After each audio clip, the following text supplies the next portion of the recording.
Finding treasure in one of the poorest places on earth is no easy task. Search high into the mountains and deep into the clouds of the Guatemalan forest, and you will find God's treasures. Take a seat at their table and experience their hospitality, and you too will be transformed. The indigenous Mayan people of Guatemala have lived through civil war, genocide, and abandonment from their own government. The people of the village of Aguacate have learned to rely on their belief in the Lord and their love for each other in order to move forward each day. The Mayan people have embraced their faith, weaving Orthodoxy into the fabric of their lives. The village of Aguacate breeds a strong communal atmosphere. However, poverty, hunger, and poor health are obstacles that attack the people of Guatemala on a daily basis. Look closely, and you will find the treasures of the Church.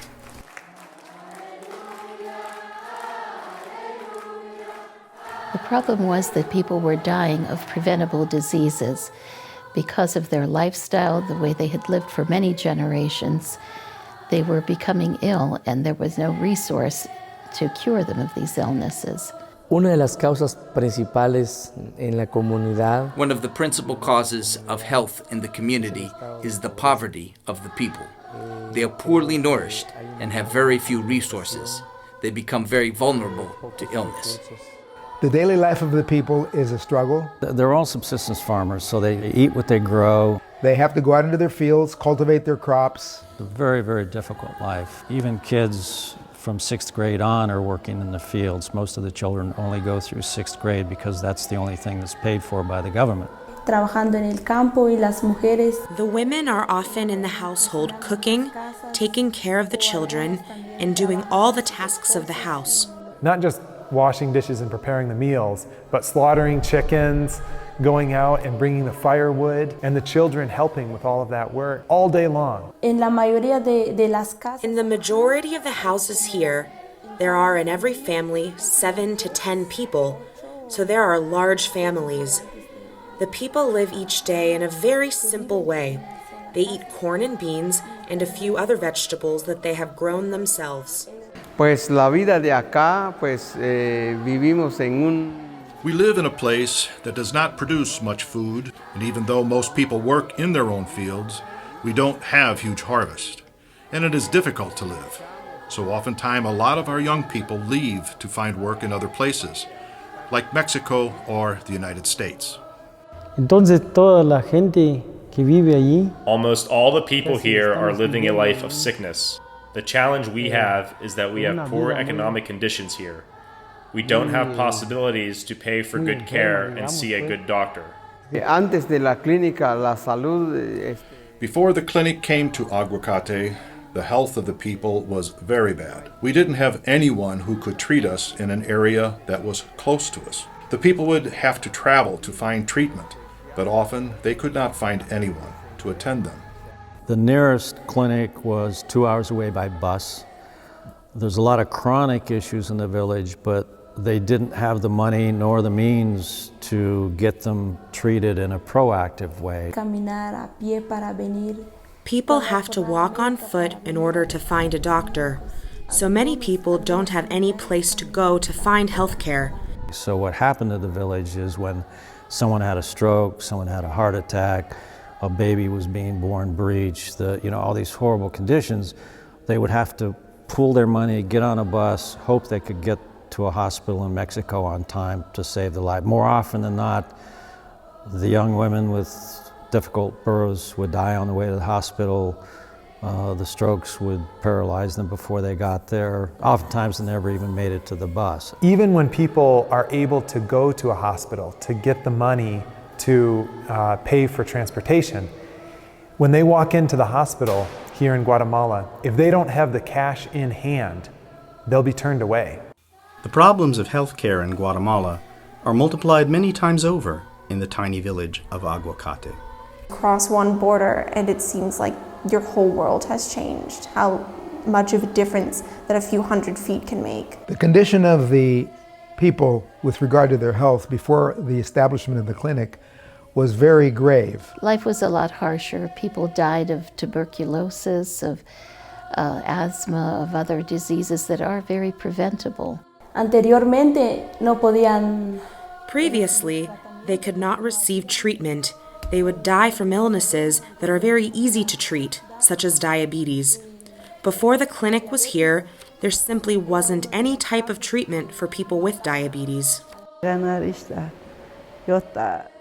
Before the clinic was here in Aguacate, I had a lot of problems that I did not understand.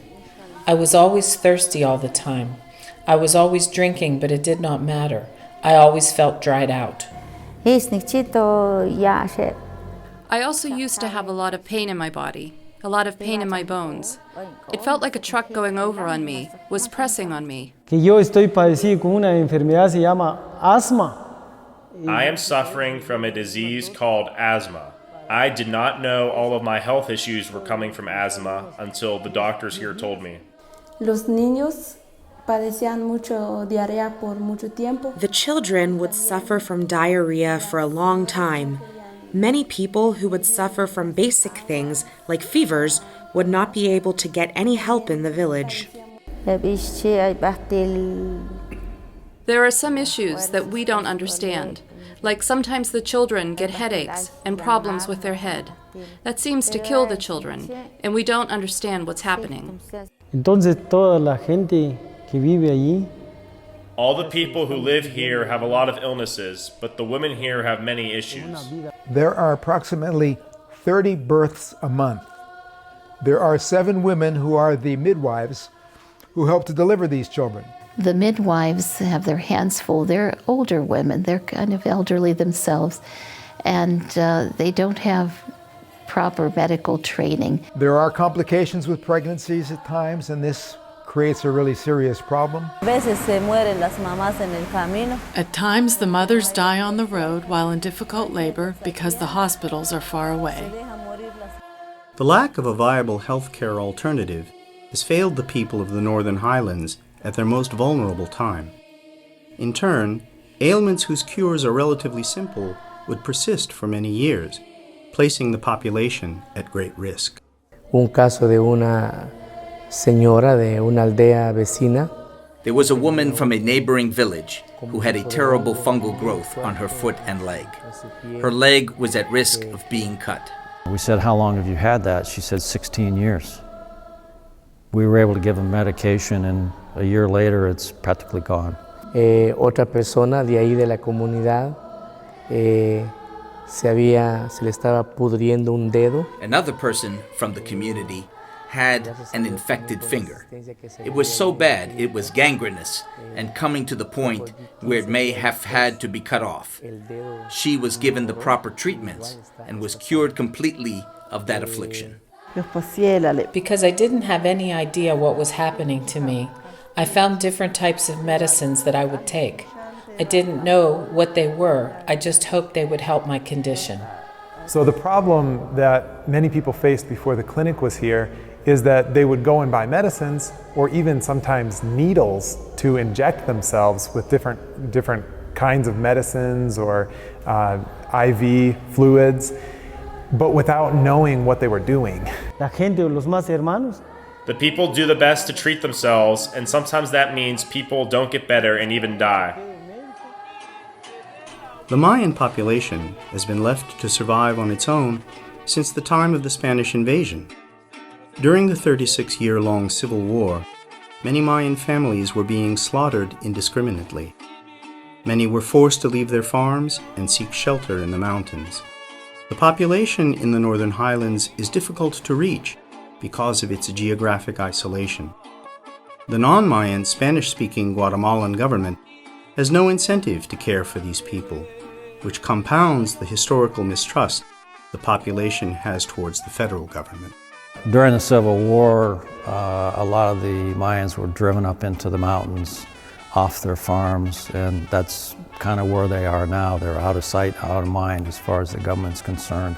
Uno de los problemas principales en Guatemala. One of the main problems in Guatemala is that the Mayan people have been abandoned from their own government, especially in the western part of the country where the border with Mexico is. There is virtually no government involvement. They're just not well-treated people. They're not considered legitimate citizens of the country. There are those people that are out there and nobody cares about them. In Guatemala, because it's an agrarian country, if you don't have land, you have nothing. You have no means of earning an income, supporting your family, and so the people were essentially enslaved to the landowners. The village is a very wet and muddy place. It rains frequently there. It's so high up in the mountains that clouds sit on it. The climate can limit what they can grow. If it's too cold or too rainy or too dry, their crops don't come in properly. All the people in the community are strong. Even though they don't have money, they will go out in the forest for different herbs and plants that they can eat in order to avoid being sick. They will share the herbs among each other. They want to encourage each other. They want to show compassion for each other. The Mayan people are very resilient, very strong physically, because their lives have not been easy. Their world is the church and Christ. Everything that they do centers around that focal point. So when we're praying and worshiping with them, we experience an energy that's hard for us to fathom. There was a time after much prayer and fasting, a vision came to us. The vision was we were going to have a priest. We believed this, but did not know how it would be possible. We simply had to trust that it would come to pass. Then soon after, Father Andres appeared in our community. The Orthodox Church in Guatemala has found an open door because of the interest of former Catholic priest, Father Andres Giron, in transitioning into Orthodoxy with the many Mayan villages that he helped to either build or direct. He was the leader of a movement. It was called the Campesino movement. These are the farmers. Mucho tiempo así sin sacramento. We spent a lot of time without sacraments. Before Father Andreas, we did not have a priest here for 15 years. We had no one to baptize our children, no one to commune us. Then Father Andreas came here, and he put us back on our feet. To watch him as he would move among the people here in Guatemala was very inspiring. The people would flock to him. After services like the Divine Liturgy, he would go out into the crowd with open arms, seeking people to pray for, and people would come up to him and he would hug them and hold them in incredible love for the people here in Guatemala. To speak of Father Andres is to speak of a true father. To speak of Father Andres is to speak about a leader in the fight, someone who fought with us and was the first among us to struggle. It hurt him when he saw suffering of any kind, and he felt compelled to help whoever it was that was suffering, whether it be physically, spiritually, emotionally. He was there for everyone. And he used to carry around medicines in his pockets and his bags when he would visit communities to baptize people and to celebrate the Divine Liturgy. One day, Father Andres said to us, he gave us a promise. He said just as Christ came to heal people physically, not just spiritually, he would make sure that these sheep of Christ in Aguacate would not continue sick. He would do everything possible to make sure that one day we had a clinic.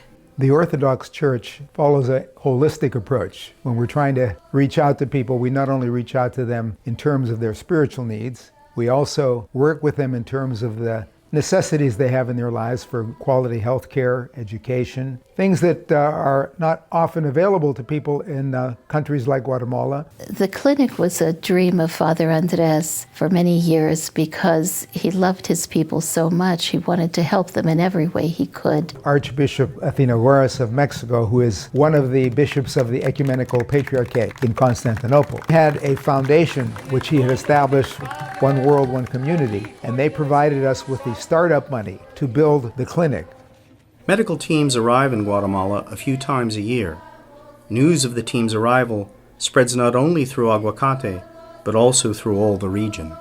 When I've seen medical professionals who come here in mission teams, I notice sort of two complementary reactions that they have. First of all, people feel overwhelmed.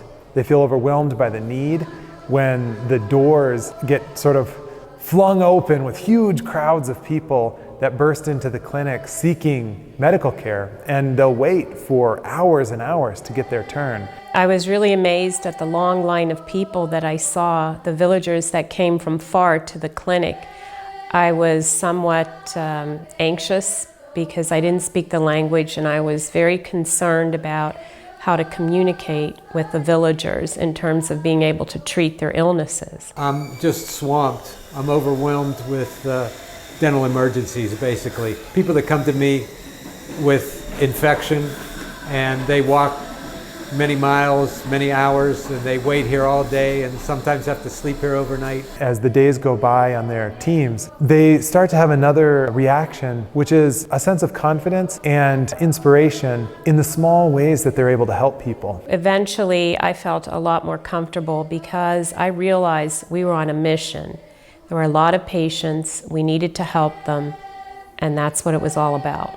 To my surprise, we saw many more patients than I had anticipated or that I ever thought that I could handle. I remember 155 extractions in 2 days, which was far, far beyond anything that I had ever done which I thought was my capability. I was really surprised at the number of patients that we really could help as a result of Brothers Brother organization that gave many medications. They provided patients with a lot of treatments and options for treatment. The dental program began in earnest even before the clinic was built. The general response to dental care in the village is if my teeth hurt, pull them out. They come in with these cracked and broken teeth. Some of them have blackened because they've been without dental care for such a long time.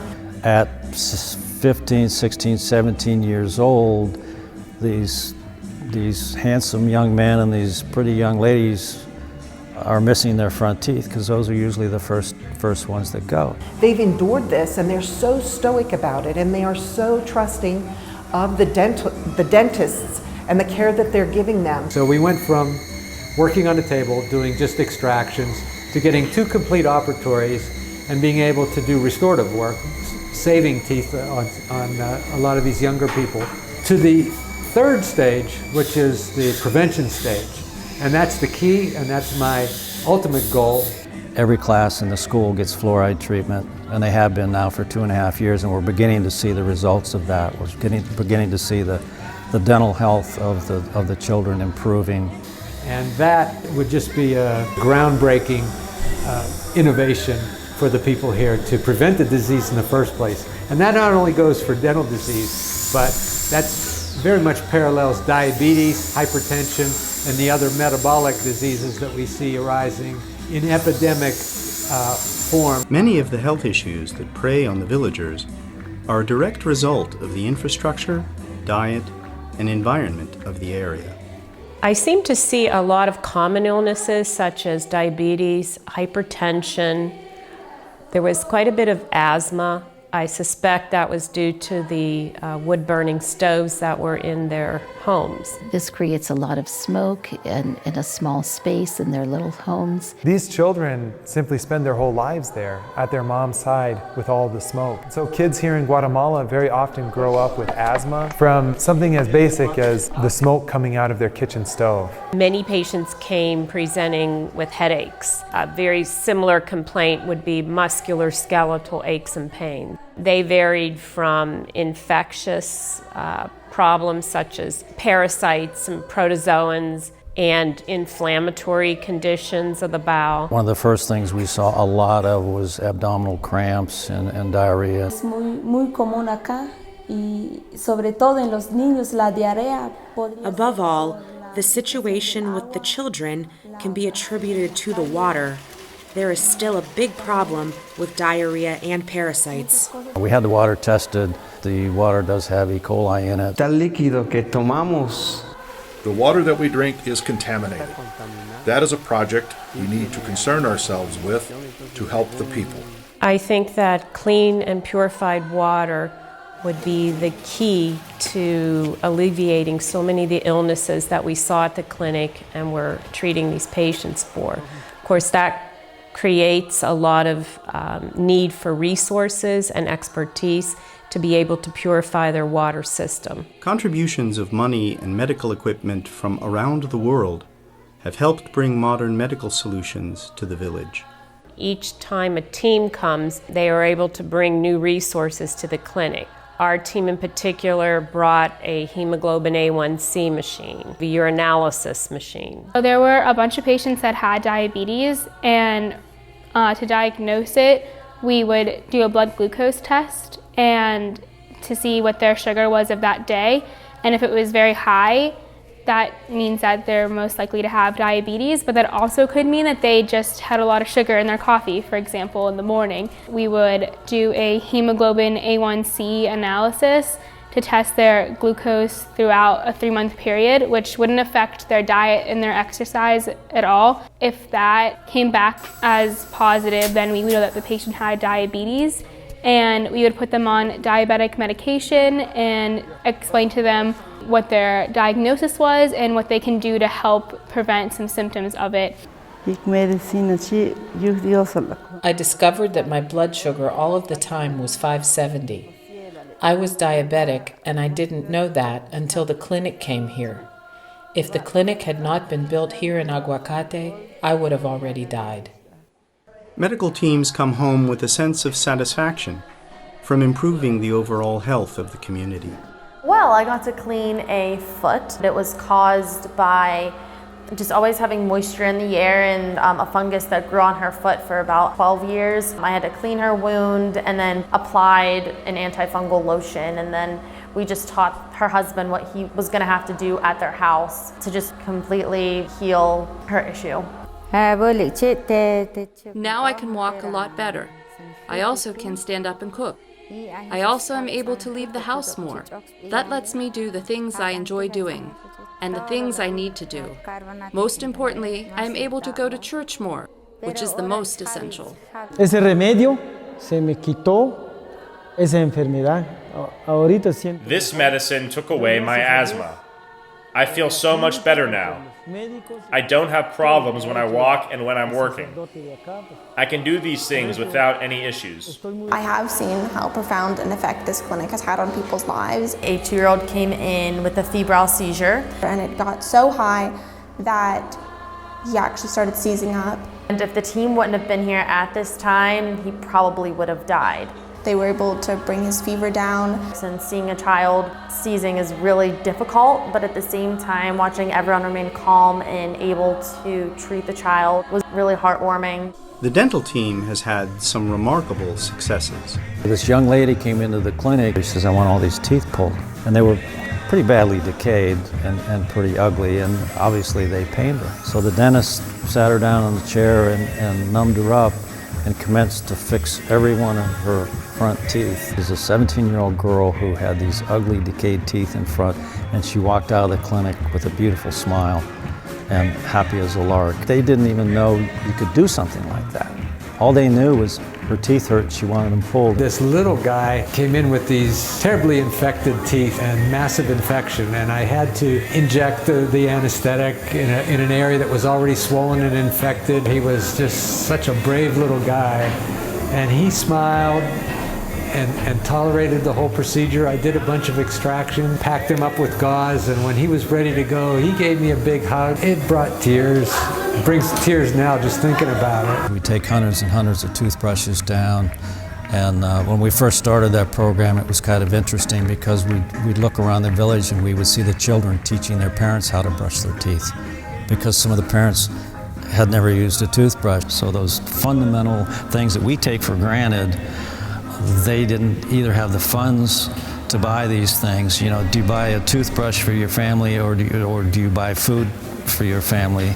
Teams are able to come to Aguacate only a few times a year.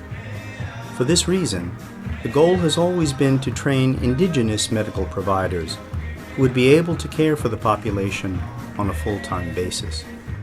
A very key element here is making this clinic self-sustaining. We can only come down a few times a year from the States. We can recruit volunteers to come as well. It still would be very limited in terms of time here where patients could be seen. The clinic has been able to hire a full-time nurse to take care of the day-to-day needs of the community and to facilitate care plans for patients that the clinic teams have established. The prospects for a more permanent dental care solution have taken a positive turn. The San Carlo Dental School in Guatemala City requires its new graduates to spend a year in a rural area before they go into private practice. So we'll have a full-time dentist here, and we're hoping to just continue that on a rotating basis. The future of medicine and of health in Guatemala really depends on the presence of indigenous healthcare workers out in the villages of Guatemala. It would be so important to have an indigenous doctor there full-time that is able to speak their language, Chuk as well as Spanish, to be able to communicate better their medical problems and their needs and to have better follow-up care. The impact that one doctor could have in a village and in many villages in that area is hard to calculate, but it will be very significant. I think it's very important for a lot of these patients with chronic diseases such as hypertension and diabetes to be coming back on a regular basis. That is how we're going to prevent their disease from causing other diseases within them. Having more indigenous people come into the medical field is just a breakthrough for this area. There was a teenage girl who was one of the clinical health workers. Her name was Juana. With very minimal training, her and two other clinical health workers gave most of the care. They pulled teeth, they gave injections, they did stitches, they did sutures when someone got cut, and that was kind of the extent of the care. Un maestro nos puso a hacer una dramatización y a teacher had us take part in a play. My part in the play was a doctor. After I acted the part of the doctor, I started to have a desire to help with the health care of my village. That idea of being a doctor never left me. Later on in school, I started thinking about studying and what it would take to be involved with helping with people's health. So she was working slowly on her high school education, along with working on the farm, along with being a clinical health worker in the village. The fact that a young girl from that village where education is limited for women even had an aspiration to become a doctor, that's remarkable in itself. So she wanted to take the test, and she took the test and she passed the test. We have gotten a scholarship for her from the Orthodox Christian Mission Center, and she is now attending a university there. And she's at the top of her class right now. This will be a great blessing for the community. This young woman, who has always wanted to be a doctor from a very young age, is now fulfilling her dream and has that potential to do so. This is a country where the majority of doctors who graduate from the medical schools in Guatemala stay in the cities. But there are millions of people who don't live in the cities, who live way out in Guatemala, and the doctors don't want to go there. So in order to bring the country as a whole forward, there really has to be people who are willing to go out to these parts of Guatemala to work. And not merely for a short time when medical teams come, but to train people from those areas to continue the work. She wants to head the clinic when she graduates. It's a 7-year program, and I'm sure she will be back and she'll be the head doctor in the clinic and running the clinic. Pues primeramente Dios, yo tengo muchos planes, yo sé que no. God willing, I have many plans. My own hope is to become a doctor, to become somebody who can care for the people where I am from, speaking the language that we share together and having complete trust in one another. So this is almost unprecedented for a small Mayan village in the middle of nowhere. Going from what we started with to a full-time clinic with full-time staffing is just a quantum leap in healthcare and the quality of life for these people here. That's the way that this country is going to move forward. When people who are indigenous, who speak the language of the people, those are the people who can impact this country far into the future. Mission teams are only one component for change in Guatemala. The emergence of a strong local Orthodox clergy proved to be the engine that has made a difference in these small Mayan villages. Father Evangelos and the priests influenced all the assistance, improvements, and projects that we have had here. If there would not have been a priest, who would have led all of this? Who would have made this possible? So it is very important to have their leadership. We are very thankful to have them here leading these projects. They've been trailblazers. They've really tried to break barriers to make progress in their own country. Creo que es algo muy especial. I believe that this is something very special, a joy in identifying with the people. They want to see their priest involved with them in their lives. I feel a joy and happiness in being with them as they do with me. The Church allows them to be free of their tensions of poverty and the various problems that they have. They express a tremendous joy in worship towards their Creator. With only a handful of ordained priests to cover a vast area, the seminary and the young seminarians have become an essential arm of support for progress among the local people. I think it's clear why they're seminarians, because I think the reason that they're able to live their lives the way they do is because they really see God in everyone and in everything. Through the seminary and the future candidates for the priesthood, the clergy that are now serving, the catechists who are teaching in each of the villages, we're beginning to see this shifting momentum toward a deeper understanding and embrace of the Orthodox Church. We have the leadership here in Guatemala of Father Michael, who is the vicar, and under him 4 priests who are working here in Guatemala. And one of those priests is Father Athenagoras, who has under his care 70 different communities here in Guatemala. You look at Father Athenagoras and you see that joy. You see the joy of the Lord in him, the joy of the kingdom. What else is there? He is so open. He has no walls that prevent him from judging or being critical of anybody. He just sees you and he smiles and he loves you. They're the ones who day and night are struggling to move the communities forward, and we're so thankful to have their presence and their partnership here in Guatemala as the true leaders of this work. We're seeing this embracing of the church, deepening in the faith, understanding the teachings of the church, and trying to live them out in their own personal lives. Siempre ha pasado dificultades. There have been many difficulties that this faith has helped me through. The truth is, I am proud to be part of the Orthodox Church, because without that faith, I would be lost. We are now a part of a legitimate church, a true church. Before we were criticized and we were alone. But now we have somewhere to stand in our faith. We are showing the people in these places that they are part of a bigger church, that they belong to an international church that cares about them, and a church that is there to support them. A ustedes nos están apoyando mucho como guatemalteco. You have come to Guatemala to help us. We are so thankful when we see people from the Orthodox Church coming to share with us as brothers and sisters. They were told by those around them that their church was nothing, that the sacraments were nothing, that they had no real history. But when they see that the connection is there with the primitive Orthodox Church, the Church of Christ and the Apostles, this changes their way of thinking. And they realize that yes, they can stand on that ground and they can proclaim their faith because it is the very faith of Christ itself. Their faith is vibrant and fervent. It humbles us to see how alive they are in their faith and how much they love God. In the midst of this abject poverty, you feel the presence of Christ and the Holy Spirit, not only in yourself, but in the community. There's an energy that rises from among the people that lifts you. Recuerdo las palabras de nuestro fundador, Padre Andrés. I remember the words of our Father Andreas. He wanted us to leave footprints of the good works we do among the people. We want to structure the church in every way possible so that we have good works together. As St. James wrote, "For as the body without the spirit is dead, so faith without works is dead also." Our life on earth is temporal. We're not here for that long. But if we can leave something behind, a legacy, leave our footsteps in the mud of Guatemala, that is a tremendous blessing to our soul. I really hope that I've left my footprints here.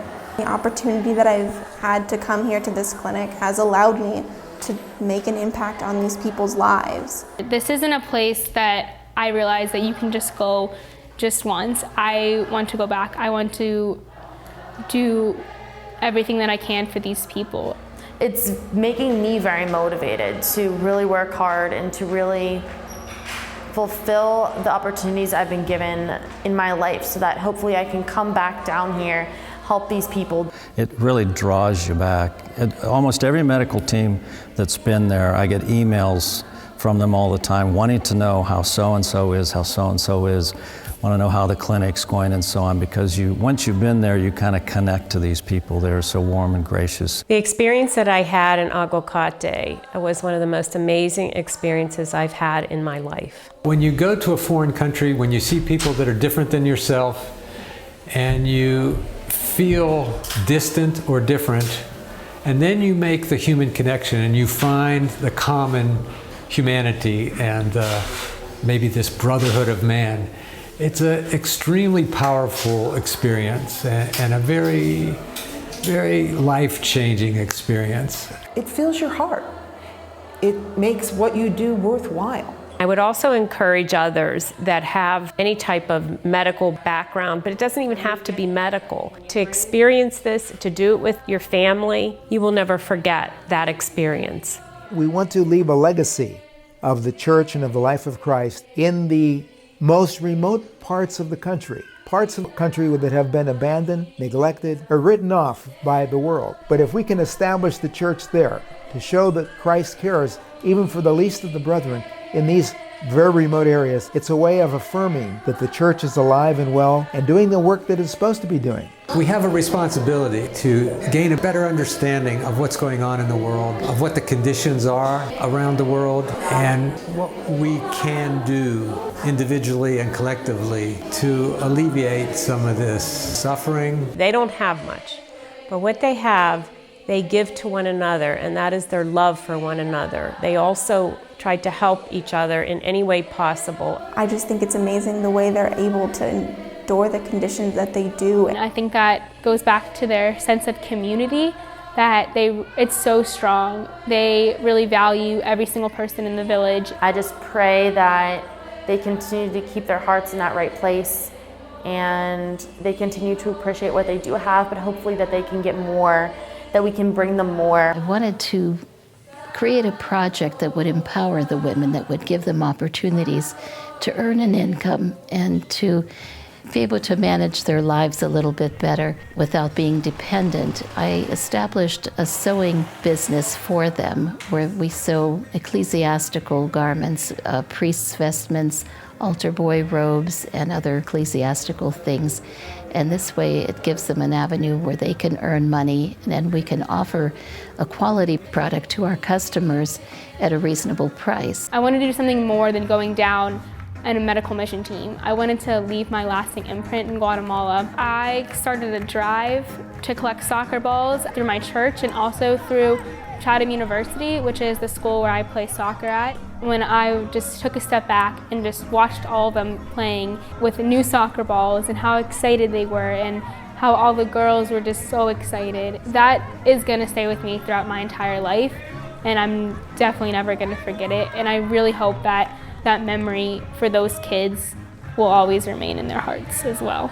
All of us, when we see someone in need, when we see a child who's fallen down and is crying, we all rush to pick up the child, to help someone who's in need when they're right in front of us. And I really believe that people across the world want to help. People want to make a difference in the world, but it's simply overwhelming to think on the scale of the world or all of the organizations in this world that are trying to make a difference. So I really pray that people who hear about the clinic in Aguacate, who see the faces of the children here in Guatemala, will feel in their heart, here is a place where I can make a difference, where all of our desires to leave a mark on this world and to help people can be brought back to earth in the face of a single person, and that we can have that love and that friendship even with the people right here in Aguacate who become our family members and our dearly beloved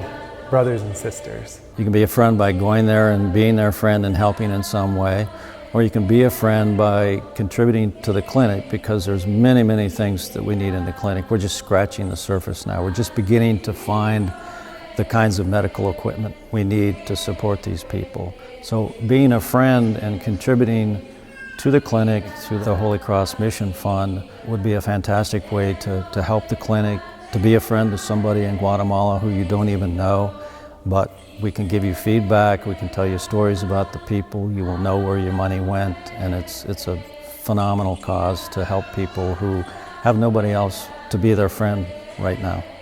Lift the stone, and you will see me. Cut the wood in two, and there I will be.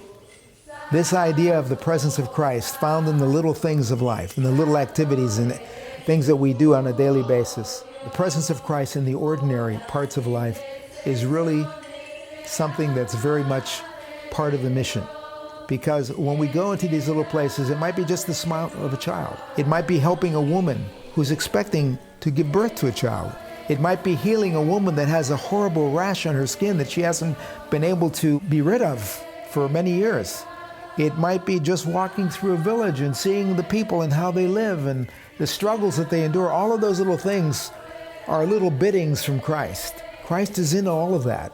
He's calling to all of us through the mouths, the eyes, the ears, the lives of these people. And Christ can be found in all of this. We don't have to just be praying in a church. The holiness can be found even in the simplest settings of life. Everything can be holy and is holy if we have the eyes to see it. I simply want to thank God because I have already seen the fulfillment of all of our visions and all of our dreams, which we have had for 70 years through the Civil War. The hopes and dreams that we had are beginning to come true, and now I can hear the call of God and go into His kingdom to be with Him. The work is not done in Guatemala. This is only the beginning. It begins with hundreds of thousands of souls who have sought out the Orthodox Christian faith and continues with a pledge to provide them with basic health care. The potential for one of the largest awakenings of Orthodoxy in centuries is alive in Central America. There are many obstacles standing in the path, poverty and health care chief among them. With your help and support, we can overcome these challenges and offer assistance to our brothers and sisters who are in such desperate need.